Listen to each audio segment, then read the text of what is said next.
इस शनिवार भी हमने आज 2 बजे मीटिंग रखा है आप लोगों के लिए, आपका हेल्थ के लिए। आप सबको पता होगा टीबी करके बीमारी जो बढ़ते जा रहा है उसको हमारा देश में जीरो करना है, हमको हेल्दी रहना है। इसके लिए मैंने अपना गवर्नमेंट से, हेल्थ डिपार्टमेंट से डॉक्टर साहब आए हैं और हमारा मैडम आए हैं। डॉक्टर साहब मैडम के लिए जोरदार ताली हो जाए।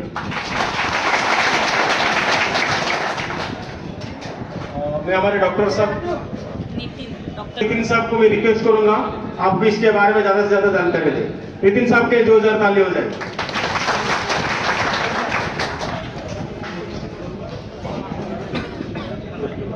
सही से पकड़ ले, फोटो लेता हूँ। हेलो नमस्कार।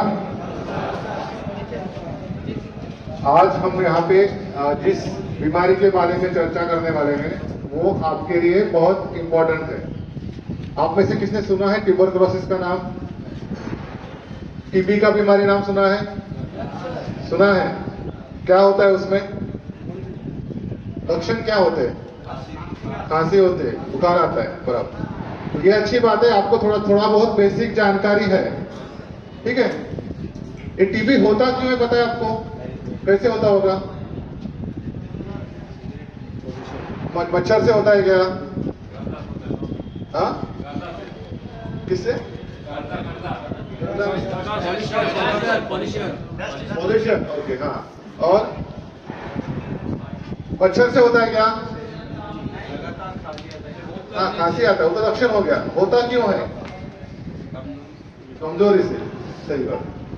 तो क्या होता है, एक आधी बीमारी जब होती है ना तो हमको उसके बारे में सही जानकारी नहीं होती है।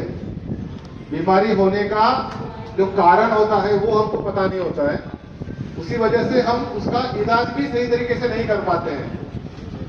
आप क्या करते हैं, डॉक्टर के पास जाते हो, डॉक्टर जो 2-4 चीजें बताएंगे आपको वो फॉलो करोगे, बराबर है। लेकिन उस समय कुछ तो हमारे से गलती हो सकती है इलाज में बोलिए या बीमारी होने के कारण भी जो है उसमें। तो ये हमको आज समझना है कि टीबी एग्जैक्टली क्यों होता है, उसकी वजह क्या है। सबसे इंपॉर्टेंट बात, ये बीमारी है टीबी की, जिसको हम क्षय रोग बोलते हैं हिंदी में। ये क्षय रोग टीबी की बीमारी कैसे फैलती है? तो ये हवा के माध्यम से फैलती है। मच्छर, मक्खी, दूषित पानी, दूषित खाना, इसका इससे कोई संबंध नहीं है। मच्छर से क्या होता है? डेंगू, मलेरिया, वो मच्छर वाली बीमारियां हैं। मक्खी से क्या होता है? टाइफाइड वगैरह होता है। दूषित पानी से क्या होता है? गैस्ट्रोपीलिया, काविड, ये सब बीमारियां होती है। लेकिन ट्यूबरकुलोसिस जो टीबी की बीमारी है, ये फैलना बहुत आसान है क्योंकि ये हवा से फैलती है। अब हवा तो आप रोक नहीं सकते हो। हवा यानी हमारा हवा से क्या संबंध है? क्या संबंध है हमारा हवा से? यहाँ बहुत अच्छी हवा बह रही है, तो संबंध है कि नहीं हमारा हवा के साथ? क्या संबंध है? हम लोग जो सांस लेते हैं, सांस में हम लोग हवा लेते हैं, तो हवा में जो कुछ भी रहेगा वो हमारे सांस के द्वारा हमारे शरीर के अंदर चला जाएगा। और ये टीबी होने के लिए एक जंतु रिस्पॉन्सिबल होता है। उस जंतु का नाम है माइकोबैक्टीरियम ट्यूबरकुलोसिस। वो जंतु हवा के अंदर अगर रहेगा, तो ये जंतु जो हवा में रहते हैं हमको दिखते नहीं है। देखो यहाँ भी हवा बह रही है, उसके अंदर बहुत सारे डस्ट पार्टिकल्स है, जंतु भी रहेंगे लेकिन हमको दिखेंगे नहीं। लेकिन जब वो हवा हम शरीर के अंदर देंगे, शरीर के अंदर यानी सबसे पहले हवा कहाँ जाती है? फेफड़ों के अंदर जाती है। ये हमारा नाक है, नाक से हवा लेते हैं तो सांस लेते हैं, तो हवा कहाँ जाएगी? फेफड़ों के अंदर जाएगी, लंग्स के अंदर जाएगी। तो ट्यूबरकुलोसिस से जो बैक्टीरिया का टीबी का अगर हम लेते हैं शरीर में, तो वो जाके बैठ जाता है फेफड़ों के अंदर, और वहां जाके ये बढ़ने लगता है। फेफड़ों के अंदर अगर वो ज्यादा बढ़ गया तो धीरे धीरे वो हमारे फेफड़ों को डैमेज करेगा, उसका काम बिगाड़ देगा। वहां पे धीरे धीरे कफ का बनना चालू होता है। पहले वो कफ अंदर रहता है, फिर धीरे धीरे लक्षण आने की शुरुआत होती है। सबसे पहले खांसी शुरू होगी, पहले नॉर्मली हल्की खांसी रहेगी, फिर ये बैक्टीरिया और बढ़ते गया और डैमेज किया उसने, तो खांसी बढ़ते जाएगी। बहुत ज्यादा बढ़ गई तो क्या होगा? हमको सांस लेने में तकलीफ होगी, सांस ले नहीं पाएंगे। और बढ़ गई तो क्या होगा? खांसी इतनी ज्यादा बढ़ेगी कि खांस खांस के हम बलगम बाहर फेंकना शुरू कर देंगे। बलगम में क्या आएगा? खून का गिरना चालू हो जाएगा। अंदर जो फेफड़े हैं वो इतने डैमेज हो जाएंगे कि पूरा अंदर ब्लड जमा हो जाता है। तो जैसे खांस खांस के वो अंदर वाला ब्लड ही हम बाहर छोड़ते हैं, तो ऐसा खांसी में खून का आना, ये भी एक ट्यूबरकुलोसिस का इंपॉर्टेंट लक्षण है। सबसे पहला लक्षण जो है वो खांसी, फिर खांसी के साथ बलगम, फिर खांसी बलगम के साथ साथ सांस लेने में तकलीफ शुरू होना, फिर खांसी के साथ साथ बलगम में खून का गिरना। इसके साथ और क्या होता है, कोई भी बीमारी अगर जब उनको होती है तो पूरे शरीर में डैमेज जैसा हो जाता है, कमजोरी आ जाती है। उस कमजोरी में सबसे पहला लक्षण क्या आता है, तो बुखार का आना, मरीज को बुखार आना शुरू हो जाता है। टीबी का बुखार में एक खासियत देखी जाती है कि ये बुखार शाम के समय को आता है, 3 से 4 बजे के बाद ये बुखार बढ़ना शुरू होता है और 8-9 बजे तक आता है। ऐसा देखा गया है, बहुत सारे मरीज में इसी टाइप का बुखार आता है, सुबह के टाइम पे बुखार नहीं आता है। बाकी जो बुखार के बाकी कारण है उसमें दिन भर बुखार रहता है, लेकिन टीबी का बुखार दोपहर के बाद शाम को शुरू होता है और रात को कम हो जाता है। और बहुत टाइम पे बुखार आने के समय पे बहुत पसीना भी आता है, इस टाइप का बुखार होता है। और टीबी में क्या होता है, ये बीमारी अगर बहुत शरीर के अंदर बढ़ गई तो मरीज को भूख ही नहीं लगती है। यानी आप इतने तंदुरुस्त हो, अभी आप 6-7 चपाती खाते होंगे, रोटी खाते होंगे, लेकिन टीबी होने के बाद आपकी खाने की इच्छा ही मर जाएगी, खाना जाएगा ही नहीं। 1 दिन नहीं खाएंगे, 2 दिन नहीं खाएंगे, हफ्ता भर नहीं खाएंगे, 15 दिन नहीं खाएंगे, फिर आगे क्या होगा, शरीर को और कमजोरी आ जाएगी। शरीर का जो आपका बिल्टअप है, जो मसल मास आप जैसे दिखते हो अभी स्ट्रॉन्ग, उसके दुबले होते जाओगे धीरे धीरे, वजन का कम होना शुरू हो जाएगा। 5 से 10 किलो तक मरीज का वजन टीबी में कम हो सकता है, किसी किसी का तो 15-20 किलो भी कम होता है।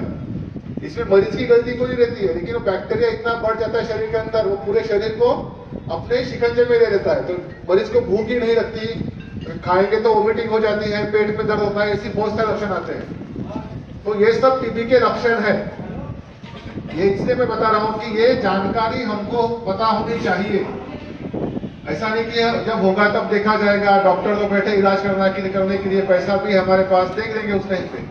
टीबी में ऐसी गलती मत करो, इसके लिए हमको समझना चाहिए कि टीबी के लक्षण इस प्रकार के हैं और ये हवा से फैलती है। हवा में जंतु कहां से आएंगे, अभी आप में से किसी के घर में टीबी का मरीज रहेगा, सपोज आपके घर में नए 2-3 लोग आ गए काम पे, उनमें से भी टीबी का मरीज रहेगा, वो आपके साथ ही काम करेगा और उसे इलाज अगर शुरू नहीं किया है तो वो क्या खांसी करते रहेगा आपके आसपास और आपको बीमारी फैलाते रहेगा। तो इसलिए आपको खुद को तो समझ लेना है, साथ ही साथ आपके आसपास जो कोई लोग हैं उनमें से किसी को ऐसे लक्षण दिख रहे हैं क्या, अगर दिख रहे हैं तो उसने उसका जांच किया कि नहीं किया, जांच करवा के दवाई शुरू की कि नहीं की, दवाई वो सही तरीके से ले रहा है कि नहीं ले रहा है, ये सब हमको देखना पड़ेगा। क्यों, क्योंकि उसका शरीर इसलिए नहीं, आपका दोस्त इसलिए नहीं, अगर उसको आप नहीं ठीक करोगे तो वो बीमारी को फैलाते जाएगा, आपको भी करेगा, आपके साथ वाले को भी करेगा, किसी को भी करेगा, क्योंकि हवा से फैलती है। ये हमको समझना है कि आपके आसपास अगर कोई मरीज है तो उसको समय पे उसको बताना, उसकी जांच करवाना, उसका इलाज शुरू करवाना, उसको दवा खिलाना, दवा पूरी तरह से खिलाने, सब करना पड़ेगा। क्यों, क्योंकि वो ठीक होगा तभी आप बीमारी से बचोगे। ये समझना बहुत जरूरी है। दूसरी इंपॉर्टेंट चीज, ये टीबी की बीमारी मैंने बता दिया, ऐसे लक्षण है, ऐसा बैक्टीरिया, ऐसा होता है सब कुछ, लेकिन ये किसको होती है। अभी हवा तो इतनी कॉमन है, मुंबई की हवा तो इतनी, यहाँ भीड़ है, सब कुछ है, तो आप सबको अभी तक टीबी क्यों नहीं हुआ, हवा से कहते तो सबको होना चाहिए, सब लोग सांस ले रहे हैं यहाँ पे, क्यों नहीं हुआ रहेगा अभी तक, किसी को बता सकता है आप में से। हवा से फैलती है, सब लोग सांस ले रहे हैं ना, अभी ले रहे हो ना, तो कल को सबको टीबी हो जाएगा। होना चाहिए क्या, होना चाहिए नहीं ना, तो फिर ऐसा क्या है जो आप अभी तक आप टीबी से बचे हुए हो, क्या टीका लगाया, टीका सही बात है, टीका बचपन में लगाते हैं, लेकिन वो आपको बचपन तक ही आपको प्रोटेक्शन देता है, अभी तो आप बड़े हो गए, बचपन तो बच्चे तो नहीं हो गया, बचपन में लगाते थे क्या, पैदा होने के तुरंत बाद लगाते हैं, तो वो बचपन में टीबी ना हो 10-15 साल तक, उसके लिए उसका मेन काम रहता है। लेकिन जब बड़े होने के बाद कुछ और चीज है जो आपको बचाती है, वो नहीं बोली, कौन बचा रहा है आपको, आपके सेफ्टी ऑफिसर, कौन बचा रहा है फिर आपको, भी बता सकता है, बॉडी की ह्यूमिडिटी। हाँ सही बात है, हम सबके शरीर में एक इनबिल्ट शक्ति बनी हुई है, उसको पहचानना पड़ेगा, वो समझना पड़ेगा। आप में से कुछ ऐसे व्यक्ति होंगे वो बार बार बीमार पड़ते होंगे, और कुछ ऐसे होंगे कि उनको साल भर से कुछ भी नहीं हुआ है। ये समझने वाली बात है, ऐसा क्या है उस व्यक्ति में कि उसको बीमारी नहीं पड़ता है। तो ये आपका शरीर होता है, आपके शरीर के अंदर की बीमारी से लड़ने की ताकत, जिसको हम बोलते हैं इम्यूनिटी, ये हर एक के शरीर में है। ये जिसकी कम हो जाती है वो व्यक्ति बार बार बीमार पड़ता है, उसके चांसेस बढ़ जाते हैं कि वो ज्यादा बीमार पड़े, तुरंत बीमार पड़े और बीमारी से जल्दी ठीक भी ना हो। तो ये शक्ति हमको बरकरार रखनी है, इसको मेंटेन रखना पड़ेगा। तो कैसे रखोगे ये सब? कुछ नहीं, बेसिक चीजें हैं। आप जो खाना खाते हो, शरीर में एनर्जी कहां से आती है? जो हम लोग खाना खाते हैं उससे एनर्जी मिलती है, उससे ही हम काम करते हैं। तो हमको हमारे शरीर पे दुर्लक्ष्य नहीं करना है, शरीर को फोकस में रखना है कि हमारे शरीर को हमको तंदुरुस्त रखना है। उसके लिए क्या करना पड़ेगा? अभी जो आप कर रहे हो, आप क्यों कमा रहे हो? खुद के लिए कमा रहे हो, खाने पीने के लिए कमा रहे हो। तो यही आपको ध्यान रखना है कि जो जिसके लिए हम कमा रहे हैं उसको हमको स्वस्थ रखना है। उसके लिए हमको जो कमा रहे हैं उससे अच्छा खाना पीना खाना है। खाने पे बिल्कुल हमको निग्लेक्ट नहीं करना है, खाने को हमको पूरा फोकस में रखना है। पौष्टिक खाना जिसको बोलते हैं, और खाने का समय आपका जैसा काम है, जैसा आपका उम्र है, जितना आप मेहनत करते हो उस हिसाब से आपने खाना लेना चाहिए। तो खाना खाने की बात कर रहा हूं तो लोगों को क्या लगता है कि चलो 6 चपाती खा लिए, साथ में क्या खाया? तो चटनी खा ली या ठेचा खा लिया, जो बोलते ठेचा मराठी में। इसको पौष्टिक खाना नहीं बोलते। चपाती ठीक है, राइस ठीक है, वो आपको सिर्फ ग्लूकोज देता है, शरीर को सिर्फ ग्लूकोज की जरूरत पड़ती है। लेकिन साथ में पौष्टिक खाने क्या होता है? जिसमें आपका सब कुछ आना चाहिए, दाल चावल सब्जी रोटी, अच्छे अच्छे क्वांटिटी में। सिर्फ चपाती खा ली, कुछ सब्जी खा लिए, ऐसा नहीं होता है। साथ ही साथ सैलड वाली चीजें। अभी आपको पूछूंगा तो आपने पिछले महीने भर में क्या क्या फल खाए और कितने फल खाए, आपको सोच रहे होगे कि मैंने फल खाया था कि नहीं खाया था। फल क्यों बने हुए हैं? फलों में पौष्टिक घटक होते हैं, तो हमने बीच बीच में फल खाने चाहिए। एक दिन छोड़ के कुछ ना कुछ फल खाना चाहिए। जो सीजन के हिसाब से सस्ता होता है वो आप खा सकते हो। सैलड जिसको बोलते हैं, सैलड जो होता है उसमें भी विटामिन मिनरल्स अच्छी मात्रा में होते हैं। सैलड में क्या आता है? टोमेटो, गाजर, मूला, मेथी, खीरा, काकड़ी, ये सब बोलते हैं ना, ये सब सैलड में आता है, जो हम एक्स्ट्रा लगाते खाने के टाइम पे। तो ये कुछ लोग आते तो ये कुछ की जरूरत है, मुझे पसंद नहीं है, मुझे नहीं खाना चाहिए, तो कुछ बिना काम का है, ऐसा खुद को ही हमारे ब्रेन को हमने बोल के रखा है कि नहीं ये मुझे नहीं खाना है। ऐसा नहीं है। जो कुछ चीजें पौष्टिक घटकों से बनी हुई है उसको हमको निग्लेक्ट नहीं करना है, वो हमारे खाने में आनी ही चाहिए। शरीर को उनकी जरूरत है। आज नहीं खाओगे, कल नहीं खाओगे, हफ्ता नहीं खाओगे, महीना भर नहीं खाओगे, तो कहीं ना कहीं आपके शरीर का वो घटक कम होते जाएगा। सबको पता है हर एक के शरीर में खून होता है, खून बनता है, हम खून बाहर नहीं बनवा सकते। किसी को खून की कमी पड़ती है, हमको किसी का खून लेके ही मरीज को चढ़वाना पड़ता है, सब पता है ना ये सब चीजें। तो खून बनने के लिए हमको आयरन लगता है। आयरन कहां से मिलता है? बीट से मिलता है, गाजर से मिलता है, टोमेटो से मिलता है, पालक से मिलता है। तो ये हर जो चीज है शरीर में जिनकी जरूरत पड़ती है, ये सब खाने से ही मिलती है। तो खाने में हमको सब चीजों को लेना पड़ेगा, अच्छी मात्रा में लेना पड़ेगा। ठीक है, आज नहीं खाए तो शाम को खाओ, शाम को कम से कल तो खाओ, कुछ ना कुछ फल खाओ। जो पौष्टिक चीजें बोलते हैं, नॉनवेज भी अच्छा होता है, कोई बात नहीं, अंडा खा सकते हो, चिकन खा सकते हो, लेकिन सब कुछ बैलेंस में। ऐसा नहीं कि नॉनवेज खा रहे हो पच ही नहीं पा रहा है, आपको पेट साफ ही नहीं हो रहा है, फिर क्या फायदा खा के नॉनवेज का? थोड़ा नॉनवेज हेवी होता है, पचता नहीं है। अगर नहीं पच रहा है तो फायदा नहीं खाते। अब अच्छा डाइजेस्ट कर पा तो कोई बात नहीं, रोज खाओ, खाते भी होंगे रोज। तो ये सब चीजें हमको समझिए पौष्टिक डाइट जो होती है, सब्जियां जो हरी सब्जियां होती है उसको बदल बदल के खाना पड़ेगा। लेकिन हमको क्या है, सिर्फ बटाटा पसंद है, इसमें बटाटे पड़ते दिमाग में हमको। वो बटाटा ठीक है, अच्छा है, हफ्ते में 1-2 बार खा लो, लेकिन रोज सुबह शाम बटाटा ही खाते बैठोगे तो दिमाग का बटाटा ही हो जाएगा। फिर ये समझ लो, हरी सब्जियां कुछ चीजें होती है जो खानी चाहिए। तो ये सब इसलिए बोल रहा हूं कि यही है जो आपके बॉडी के इम्यूनिटी को स्ट्रांग रखेगा। और वो अगर स्ट्रांग रहेगी तो आपको सिर्फ टीबी नहीं, बाकी भी बीमारियों से आप बच सकोगे। ये हमको शरीर के ऊपर ध्यान देना है। अभी आपको तो कसरत की बताने की जरूरत नहीं है, लेकिन आप लोग इतना हेवी काम करते हो तो ऑब्वियसली आपका बॉडी उस हिसाब से कसरत आपकी हो रही है। सिर्फ आपको खाने पे फोकस करना है। सेकंड थिंग जो आपके लिए सबसे जरूरी है वो है आपकी अच्छी आदतें जो होती है, टोबैको, सिगारेट, बीड़ी, ड्रिंकिंग, ये सब चीजें जो कर रहे होंगे, ये सब चीजें शरीर के लिए घातक होती है। कुछ हल्की मात्रा में है तो ठीक है, कोई बात नहीं, लेकिन जो मात्रा धीरे धीरे बढ़ते जाती है, इस कोई भी एक पैक में रुकता नहीं है। आज एक पैक में जाके 2 बनेंगे, फिर 4 बनेंगे, 10 बनेंगे, फिर डेली हो जाएगा सुबह शाम वाला। ऐसा होता है। तो ये सब एडिक्शन जो है, ये व्यसन जो होता है, ये धीरे धीरे अपने शरीर को खा लेता है। टीबी का बीमारी फेफड़े को पकड़ता है, इससे सिगरेट बीड़ी पीने वाले लोगों के फेफड़े कमजोर होते हैं, उनको टीबी होने के चांसेस ज्यादा होते हैं। तो सिगरेट बीड़ी ये सब चीजें जो होती है आपके फेफड़ों को कमजोर करती है, ध्यान में रखना है। ऐसे लोगों में टीबी होने की संभावना ज्यादा होती है। उनको टीबी हुआ तो एक मरीज ठीक भी नहीं हो पाते, क्योंकि उनके फेफड़ों में असर नहीं होता है इस तरह की दवाई का, क्योंकि फेफड़े और डैमेज होते हैं। ये हमको समझना है। गंदी आदतें टोटली नहीं रखनी है। अगर आपको होगी तो अभी भी धीरे धीरे कम करो, और ये छूट सकती है। तो हजारों लोगों की जिन्होंने छोड़ी हुई है, ऐसा नहीं कि मुझे छोड़ ही नहीं सकता, ऐसा कुछ नहीं है। बहुत सारे लोग उन्होंने आज डिसाइड किया कल से मैं नहीं करूंगा, तो उन्होंने करके दिखाया है कि 10 साल तक मैंने हाथ भी लगाए नहीं ड्रिंकिंग को या स्मोकिंग को। सब मन का खेल है, ध्यान में रखो, आपको छोड़ना पड़ेगा। सेकंड थिंग, और किसको टीबी हो सकता है?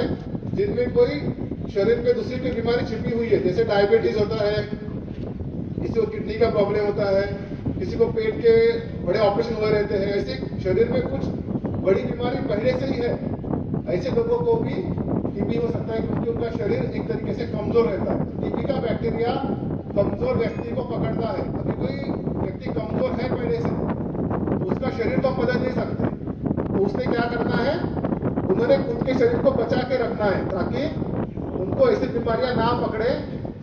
ऐसे तो क्या कर सकते हैं, जहां पे ऐसे गर्दी में जाएंगे या जहां पे बहुत ज्यादा डस्ट है, जहां पे कोई बीमार लोग हैं, तो वहां पे जाएंगे तो उन्हें मास्क का यूज करना है, या ऐसे जगह पे जाने को अवॉइड करने का, ओवर क्राउडिंग में। तो जिनका शरीर कमजोर है उन्होंने एक्स्ट्रा प्रिकॉशन लेना होता है। जैसे आप सबने अभी अपने सिर के हेलमेट लगाया हुआ है, वो क्यों है? आपके प्रोटेक्शन के लिए है, ताकि आपके ऊपर कोई हेवी चीज ना गिरे। उसी टाइप में अगर कोई शरीर कमजोर है तो आपको खुद को बचाने के लिए मास्क का यूज करना है, ताकि ऐसा कोई बैक्टीरिया शरीर में नहीं जाए। दूसरी चीज, टीबी के बारे में ये बताऊंगा कि इसका जांच कैसे होता है। एक हमको आदत पड़ गई कि किसी बीमारी का जांच करने के हमको क्या लगता है कि चलो खून दे दो, पता चल जाएगा। डॉक्टर बोले मैं ठीक नहीं हो रहा हूँ, खांसी कम नहीं हो रही, तो मेरा खून का जांच करवा लो, पता करो क्या हुआ है मुझे। खून के जांच में टीबी पता नहीं चलता है, ये समझ लो। बाकी बहुत सारी बीमारियां खून के जांच में पता चलती है, बट ट्यूबरकुलोसिस के लिए खून के जांच का कोई भी रोल नहीं है। टीबी को पता करना है तो इसका एक ही जांच है, जो बलगम आता है, जो खांसी आती है तो थूक का सैंपल, खांस के जो थूक निकलता है, बलगम जिसको बोलते हैं, उस थूक के सैंपल को हमको टेस्टिंग के लिए भेजना होता है।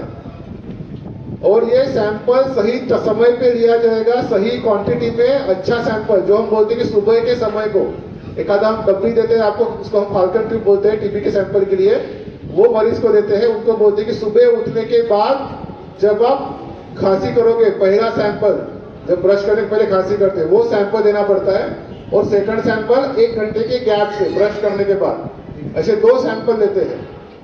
तो आप में से अगर कोई लगता है ऐसा मरीज है, तो ब्लड के, ये समझ लो कि इसका जांच खून पे नहीं होता है। सिर्फ मैं बोल रहा हूं इसलिए नहीं, ये साइंस है।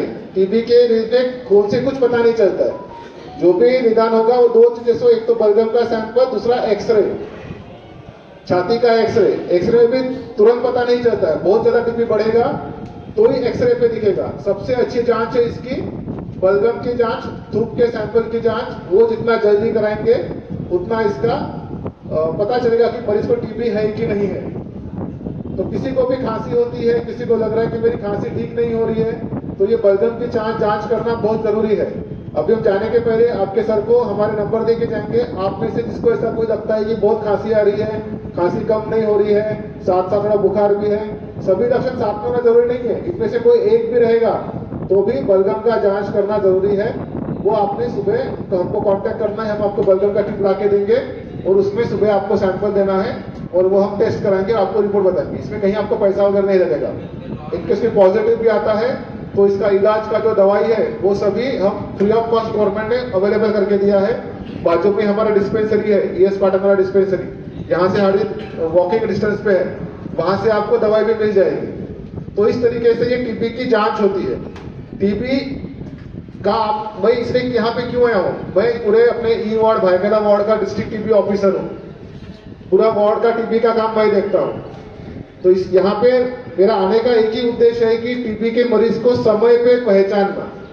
इस समय पे इसलिए बोल रहा हूँ कि अगर वो आज पता नहीं चलेगा वो 2 महीना 4 महीने बाद पता चलेगा तो वो अपने साथ साथ और 10 मरीज बढ़ा देगा 10 मरीज, क्योंकि उस समय तक वो खांस रहा है, जंतु हवा में फेंक रहा है, उसके साथ 10 लोग रह रहे हैं, 10 लोग काम कर रहे हैं, 10 लोग से खोली में साथ में सो रहे हैं, उनके रूम में रहते हैं, तो एक मरीज से 10-15 मरीज बन सकते हैं अगर वो इलाज पे नहीं आया तो।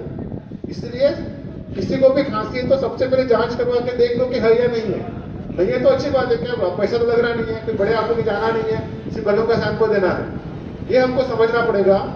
दूसरी एक चीज, टीबी का जो बीमारी है ये बहुत घातक है। घातक में इसमें मरीज की जान भी जा सकती है। ये क्यों? क्योंकि जो ये जंतु जो है ये बहुत स्ट्रांग है, बहुत स्ट्रांग इसलिए कि ये जल्दी पकड़ता नहीं है। अगर पकड़ दिया टीबी का बीमारी हो गया तो इसका जो दवाई है ये दवाई से जल्दी मरता नहीं है, इसको मारने के लिए बहुत टाइम लगता है, साथ ही साथ दवाई का डोज भी ज्यादा लगता है। आपने सुना होगा टीबी के मरीज कम से कम 6 महीना दवा खाते हैं, कम से कम टीबी का इलाज 6 महीने तक चलता है, रोज का गोली 6 महीने तक खाना पड़ता है। इससे डरना नहीं है कि 6 महीने गोली खानी पड़ेगी, लेकिन यही इलाज है क्योंकि ये जंतु है शरीर में छिप जाते हैं और इनको जब तक पूरी तरीके से नहीं हटाएंगे तब तक ये आपको बार बार टीबी करेंगे और तकलीफ देते रहेंगे। तो ये पूरी तरीके से इनको मारने के लिए 6 महीनों तक रोज का रोज ये गोलियां खानी पड़ती है। गोलियों का डोज भी ज्यादा होता है, 5 गोलियां 6 गोलियां रोज की खानी पड़ती है और गोलियों की पावर भी ज्यादा होती है। तो ये इलाज पूरा करना बहुत जरूरी है। अगर आपके आसपास में टीबी का मरीज है, उसे 1 महीना गोली खा दी और बातें बंद कर दी कि हमारी खांसी तो कम हो गया, अच्छा लग रहा है, अभी खाना भी अच्छा जा रहा है, वजन बढ़ रहा है, अभी दवाई का जरूरत नहीं है, तो ये बहुत गलत चीज है। अगर ऐसा करेगा तो उसको टेम्परेचर तो ठीक रहेगा, लेकिन जंतु शरीर के अंदर छिपे रहेंगे और वो 2-3 महीने बाद वापस बढ़ेंगे और सेकंड टाइम पे जब बढ़ेंगे तो वो उनकी पावर बढ़ा के बढ़ेंगे, यानी उसको बड़ा टीबी बोलते हैं। ये बड़े टीबी में क्या होता है, वो जंतु फिर सेकंड टाइम उस दवा से नहीं मरेंगे, जिसको हम ड्रग रेजिस्टेंट टीबी बोलते हैं।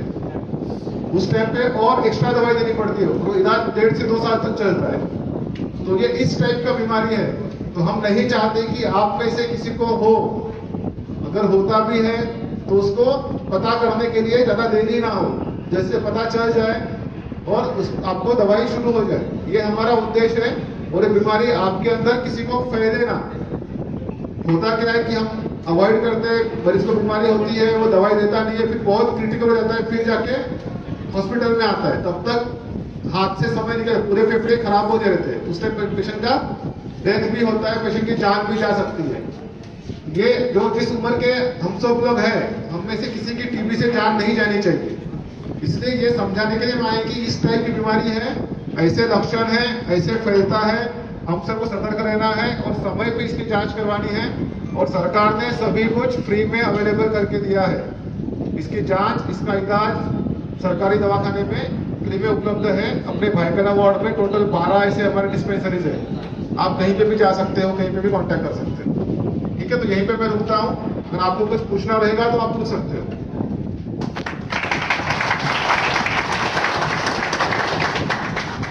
इसको कुछ पूछना है, कुछ नहीं समझा?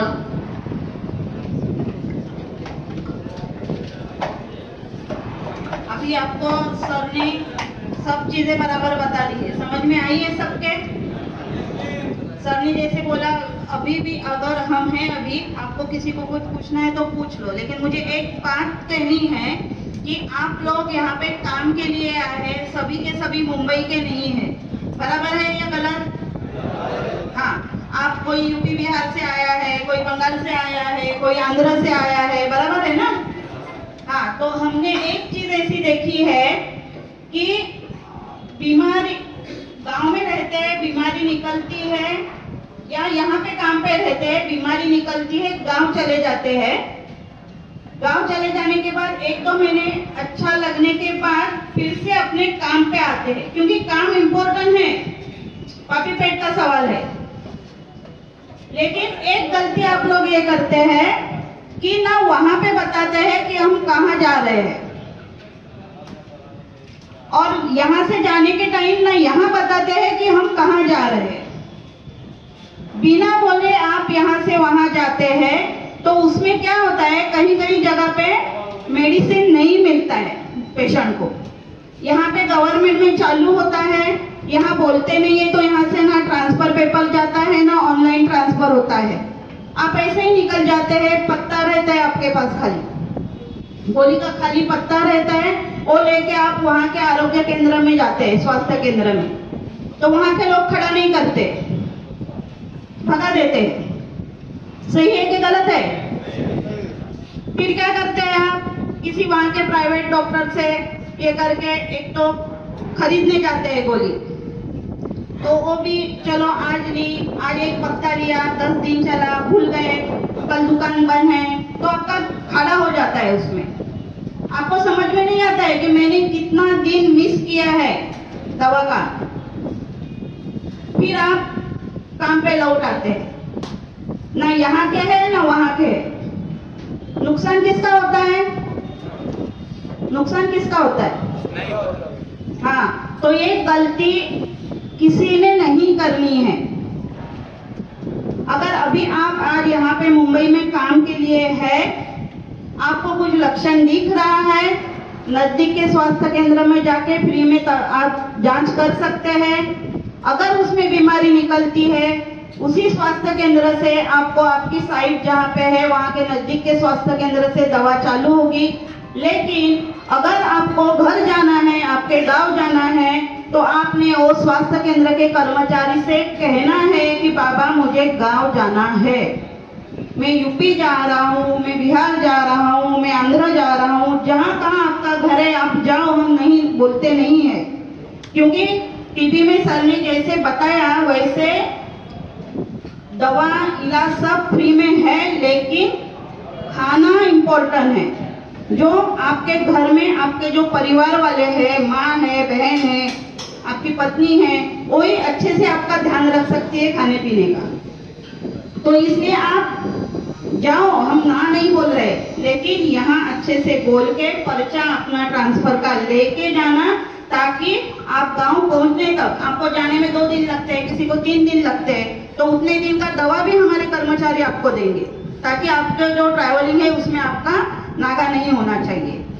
और वहां जाके आपको पर्चा दिखाने के बाद दवा भी मिले। लेकिन वहां से लौटने का है आपको फिर से काम पे, 6 महीने का है। 6 महीना तो काम धंधा छोड़ के आप नहीं बैठ सकते गांव में, ये हमको भी मालूम रहता है। लेकिन वहां से समझो 1 महीना आप रहे, अच्छे हो गए, अच्छा लग रहा है, ताकत आ गई आपको फिर से काम पे लौटना है, तो उसी स्वास्थ्य केंद्र से फिर से पर्चा बनवा के लाना है।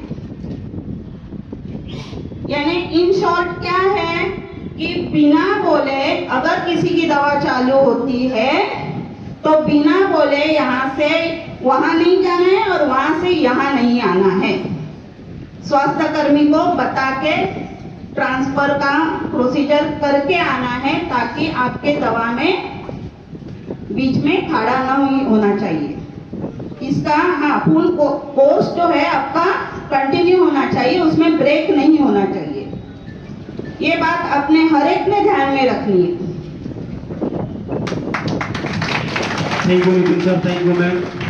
देखिए आप लोग के लिए और हमारी जो टीम आए हैं इतना मदद कर रहे हैं, किसी कुछ भी तकलीफ लग रहा है, आपको खांसी हो रहा है, ठीक नहीं हो रहा है, कुछ बीमारी जो लक्षण दिख रहा है, आप मेरे से आके डायरेक्ट कांटेक्ट करो, मैं आपको साहब का और मेल का नंबर देगा। तो कोई डरने का चीज नहीं है, ऐसे लोगों को होता है, लोग दवा खा के ठीक हुआ है, इसमें कोई घबराने का नहीं है। इसलिए बड़ी बीमार ज्यादा बड़ा नहीं सोचने का, ठीक हो जाएगा, उसके लिए पैसा भी नहीं लगेगा, फ्री में भी काम हो जाएगा। तो आपको आप खुले आके बताओ, बीमारी को छुपाओगे तो ज्यादा बीमार होगा, बीमारी को छुपाने से ज्यादा बीमार होगा, इसके लिए कभी भी आके बताना है, ठीक है। और जितने भी स्टाफ लोग हैं, इंजीनियर, सुपरवाइजर से रिक्वेस्ट है, अभी हमारा पीरामल का सेफ्टी कॉन्फ्रेंस रूम में आप आ जाइए, meeting room sorry conference room जो है पीरामल सेफ्टी ऑफिस का अंदर, वहां पे आप लोगों को वीडियो दिखा के इसके बारे में ज्यादा ज्ञान नॉलेज दिया जाएगा, ताकि आप अपने लोगों को बता सकते हो और अच्छा से। क्योंकि अभी जो साहब और मैडम ने बताया है, अभी शायद आपको पूरा समझ में नहीं आया होगा, क्योंकि किसी को लैंग्वेज का इश्यू है। अभी आपका सुपरवाइजर इंजीनियर को डायरेक्ट ट्रेनिंग दिया जाएगा 1 घंटा का, वो आपको बाद में इसके बारे में वो जानकारी देगा। जितने भी सुपरवाइजर है, इंजीनियर है, इस मीटिंग के बाद आप मत जाइए, डायरेक्ट हमारा कॉन्फ्रेंस रूम में चला जाइए, वहां पे आपका ट्रेनिंग होगा।